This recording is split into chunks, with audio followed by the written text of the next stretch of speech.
mbégte Marème Sall démb bi ay jooy lay mujjee wala nu muy mujjee.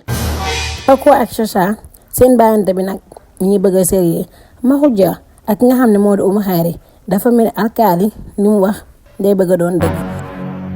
li leen indi seen chronique du jour kon teewlu leen bu baax salaamaaleykum mbokki internet yi dalee nag jàmm ci Buzz 7 Média. mbégte Marème Sall mi mu àndal ginnaaw bu ko Amina annoncé nouvelle bi ne ko sama papa nee na Moussa Sow yónnee ay mbokkam ñu may ko mu mel ni mbégte mi Marème Sall am démb si théâtre bi daanaka ñu ngi koy doog a gis parce que jàpp na ne Moussa Sow tooroodo la kon tooroodo dañuy daje ci kër gi ñuy def seen yëfi tooroodo comme ni ko Makhoudia waxee rek ala tooroodo mais yaakaar naa ne reetaani Marème Sall ak mbégte mi jooy lay mujjee ndax Moussa Sow du tooroodo de un dafa nopp ki nga xam ne moo di Dieynaba Tall ba tey mais dafay jouer comme si que dafa nopp Amina day Dieynaba Tall la nopp ba tey parce que gis ngeen ko Dieynaba Tall bi ñu ko dem na seen kër dafay am na mbégte bu xam si ne moom la yëg ci xolam mais Amina rendre ci compte parce que dafa jàpp ne Moussa Sow daf koo nopp kon mbégte Marème Sall mi ay jooy lay mujjee parce que bu demee ba xam ne Moussa Sow du tooroodo te am na leneen lu muy nëbbu mu mel ne alkaali démb dafa jaaxle ci Marème Sall parce que mbégte bi mu ko wan ak yaatu bi mu ko ak douce bi mu waxee ak moom dafa mel ni mi ngi doog a waxee ak moom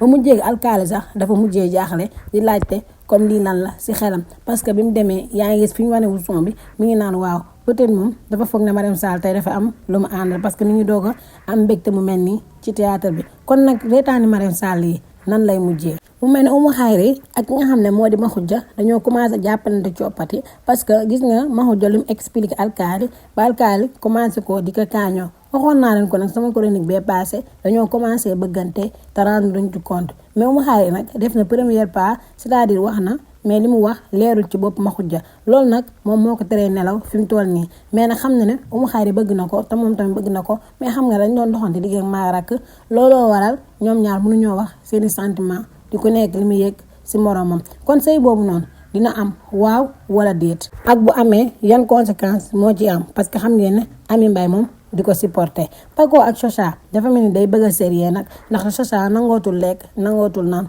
dem na ba nga xam ne daf ciy tontu yaay ji mais benn côté jàpp naa ne sëy bi dina am parce que xam ngeen ne papa ak Chacha lu Chacha bëgg rek la bëgg dem na bay sax jiixi jaaxa ci xelam ba ñoom ñaar ku nekk di wax fu mu jaar kon sëy boobu fekkante ne jàpp ngeen ne dina am rek parce que Chacha lu papa ji lu Chacha bëgg rek moom la bëgg ngeen defal ma wii ci commentaire yi wala non rek wala ngeen bind leen saf tey li lañ leen indi loon seen chronique du jour mu nekkoon bate bate way leen di abonné tey partager ci yeneen i vidéo merci beaucoup.